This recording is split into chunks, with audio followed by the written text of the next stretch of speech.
এবার আমরা লসাগু নির্ণয়ে জোড় বিজোড় তত্ত্বের ভূমিকা আলোচনা করব এবং একটি গুরুত্বপূর্ণ প্রশ্নের উত্তর দেব, যে প্রশ্নটা 24তম বিসিএস প্রিলিমিনারির প্রথম পরীক্ষা, এখন বাতিল হয়ে গেছিল যে পরীক্ষা, ওখানে আসছিল। তো আসুন আগে জোড় বিজোড় তত্ত্বটা একটু বুঝে নেই। কি বলছে জোড় বিজোড় তত্ত্ব? বলতেছে যে জোড় গুণ জোড় ইজ ইকুয়াল টু জোড়। গুণ মানে কিন্তু এখানে গুণিতক বা লসাগুর ক্ষেত্রে প্রযোজ্য। তো জোড় গুণ জোড় এই কথার অর্থ হচ্ছে কতিপয় জোড় সংখ্যার লসাগু সর্বদা জোড় হবে। উদাহরণ যেমন 8 আর 12 দুটি জোড় সংখ্যা, এদের লসাগু কিন্তু 24, আর একটা জোড় সংখ্যা। এবার দ্বিতীয় সূত্র কি বলছে দেখি, বলছে বিজোড় গুণ বিজোড় ইজ ইকুয়াল টু বিজোড়। এর ব্যাখ্যা হচ্ছে দুটি বিজোড় সংখ্যার লসাগু সর্বদা বিজোড় হবে। উদাহরণস্বরূপ 3 আর 5 এদের লসাগু 15, 3ও বিজোড় 5ও বিজোড় 15ও বিজোড়। এখান থেকে আমরা বুঝলাম যে বিজোড় সংখ্যা, সে 2টা হোক 5টা হোক 7টা হোক, বিজোড় সংখ্যাগুলোর লসাগু বিজোড় হবে। এবার আরেকটা ফর্মুলা দেখা যাক সে কি বলে। এখানে বলছে জোড় গুণ বিজোড় ইজ ইকুয়াল টু জোড়, অর্থাৎ যদি মিক্সড থাকে, জোড় বিজোড় মিশন থাকে, তাহলে ওই সংখ্যাগুলো পরিমাণে যাই হোক 2টা 3টা 5টা, ওদের লসাগু কিন্তু জোড় হবে। দেখেন জোড় গুণ বিজোড় ইজ ইকুয়াল টু জোড়, অর্থাৎ জোড় বিজোড় সংখ্যা মিশে থাকলে তাদের লসাগু জোড় হবে। একটা উদাহরণ দিতে পারি, যেমন ধরেন 5 আর 8। কেউ যদি প্রশ্ন করে 5 আর 8 লসাগু কত, উত্তর হবে লসাগু হবে 40, 5 8 40, 40 তো জোড়। তার মানে আমরা দেখলাম বিজোড় আর জোড় সংখ্যার লসাগু জোড় হবে। এইবার আমি আপনাদের দৃষ্টি আকর্ষণ করবো 24তম বিসিএস প্রিলিমিনারি ওই প্রথম যে পরীক্ষাটা হয়েছিল ওই কোশ্চেনের দিকে। আসলে আমরা একটু দেখি। প্রিয় চাকরি প্রার্থী ভাই বোনেরা, এই যে কোশ্চেনটা আপনারা দেখতে পাচ্ছেন যে 2002 সংখ্যাটি নিচের কোন সংখ্যাগুলো লসাগু নয়, এর উত্তর আমি আগে দেব, তারপরে এর সাথে যে স্মৃতি আছে, যে তাৎপর্য আছে, ইম্পর্টেন্স আছে, সেটা আমি একটু ব্যাখ্যা করবো। খেয়াল করে, এই কোশ্চেনটার উত্তর হচ্ছে গ। এর উত্তর দিতে আপনার সময় লাগবে মাত্র 10 সেকেন্ড। এখন আপনারা বলতে পারেন সেটা কিভাবে। আমি বলবো এই যে কেবলমাত্র জোড় বিজোড় তত্ত্ব আমরা শিখলাম, খেয়াল করুন গ অপশন আছে 7, 11, 13, 77, 143, এরা কিন্তু সবাই বিজোড়। তাহলে এই সংখ্যাগুলোর লসাগু কত হবে এটা জানা দরকার না, শুধু এইটুকু জানলে হবে যে এদের লসাগু হবে একটা বিজোড় সংখ্যা। আর কোশ্চেন করছে যে 2002 সংখ্যাটি নিচের কোন সংখ্যাগুলোর লসাগু নয়। এই 9 শব্দটা অনেকে খেয়াল করে না, এটা ভালো করে খেয়াল করবে। এখন যেহেতু আমরা দেখতে পাচ্ছি গ অপশনে আছে 7, 11, 13, 77, 143 সবগুলো সংখ্যা বিজোড়, তাহলে এদের লসাগু কত হবে আমি জানি না, বাট বিজোড় হবে এটা তো জানি। তাহলে 2002 যে এদের লসাগু হবে না এটা নিশ্চিত, ওদের এই প্রশ্নের উত্তর গ। এবার আসুন প্রিয় চাকরি প্রার্থী ভাই বোনেরা, আমি কেন বললাম যে এইটা গুরুত্বপূর্ণ এবং আমার জীবনে এটা অনেক তাৎপর্যপূর্ণ প্রশ্ন।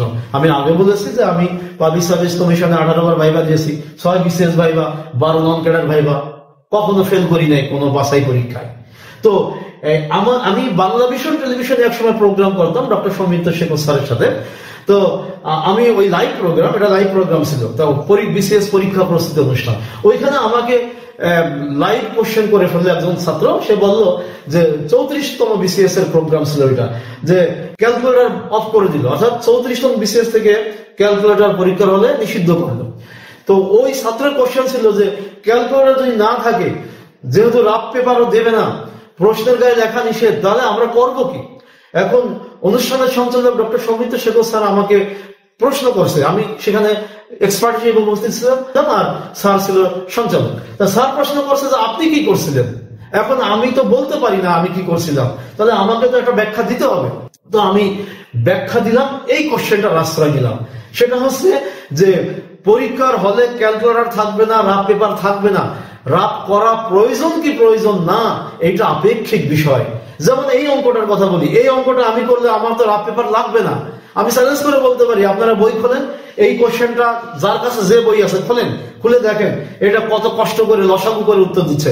লসাগু করলে অনেক সময় লাগবে এবং সাইটের মধ্যে 3টা লসাগু করতে হতে পারে, কিন্তু যদি এই জোড় বিজোড় তত্ত্ব ব্যবহার করে তাহলে কিন্তু 10 সেকেন্ড লাগবে। এবং আমি সেটাই করেছি, আমার বই বাসাস কম্পিটিটিভ বেসিক ম্যাথ জন বইয়ে আমি এই জোড় বিজোড় তত্ত্ব ব্যবহার করে অনেক প্রশ্নের উত্তর দিয়েছি। তো আমি ওই অনুষ্ঠানে লাইভ প্রোগ্রামে বললাম যে এটা আপেক্ষিক ব্যাপার। যেমন 24তম বিসিএস বাতিল যে প্রশ্নটা হয়েছিল পরীক্ষাটা, ওই কোশ্চেনটা দেখেন, আপনি যদি লসাগু করে অর্থাৎ লসাগু করে উত্তর দিতে চান তাহলে কিন্তু আপনার রাফ পেপার লাগবে, ক্যালকুলেটর লাগবে। কিন্তু আমি যেহেতু ওইটা ব্যবহার করবো না, আমি লসাগু করবো না, আমি জোড় বিজোড় তত্ত্ব ব্যবহার করবো, তাহলে আমার কিন্তু ওইটা প্রয়োজন নাই, ক্যালকুলেটর প্রয়োজন নাই। এই জবাবটাই আমি দিয়েছিলাম যে এটা একটা আপেক্ষিক ব্যাপার। কিন্তু বাস্তবতা হচ্ছে যে 15টা 16টা অঙ্ক থাকলে 2-4টা অঙ্ক থাকে যেখানে ক্যালকুলেটর প্রয়োজন হয় বা রাগ করার প্রয়োজন হয়। তো প্রিয় চাকরি প্রার্থী ভাই বোনেরা, আপনারা খেয়াল করলেন আমি যে অনুষ্ঠানে ডক্টর সৌমিত্র স্যারের সাথে অংশ নিতাম, তার এই লাইভ প্রোগ্রামের Bangla Vision television channel live program একটা ফুটেজ আপনারা দেখতে পাচ্ছেন। এই বিষয়ে আরো বিস্তারিত আমার ভিডিও চ্যানেল, আমার ফেসবুক পেজ বাসার স্যারে আপনারা ভিজিট করে, ইভেন গুগলে ভিজিট করে এগুলো পাবেন। তো যাই হোক, পরবর্তী প্রশ্ন। এই কনসেপ্টকে ব্যবহার করে এবার এই প্রশ্নটা আমরা দেখতে পাচ্ছি, 450 সংখ্যাটি নিচের কোন সংখ্যাগুলো লসাগু নয়? তো 450 সংখ্যাটি হলো জোড় সংখ্যা।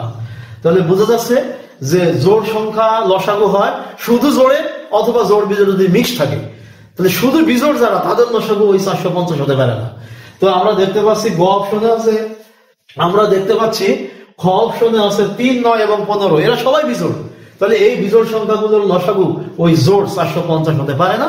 অতএব এই প্রশ্নের সঠিক উত্তর হচ্ছে খ। পরবর্তী প্রশ্ন, আর কোনো কোশ্চেন নাই। আর এই যে ব্যাখ্যা কিন্তু এখানে দেওয়া আছে যে 3, 9, 15 লসাগু 225। এই 225 আছে এই 9, 3, 15 লসাগু। আর 225 আবার 450 কে ভাগ করতে পারে, ভাগফল 2 হয়। তো ভাগ করতে পারলেই লসাগু হয় না, লসাগু হতে গেলে সবচেয়ে ছোটটা হতে হয়। তো যাই হোক, পরবর্তী প্রশ্ন।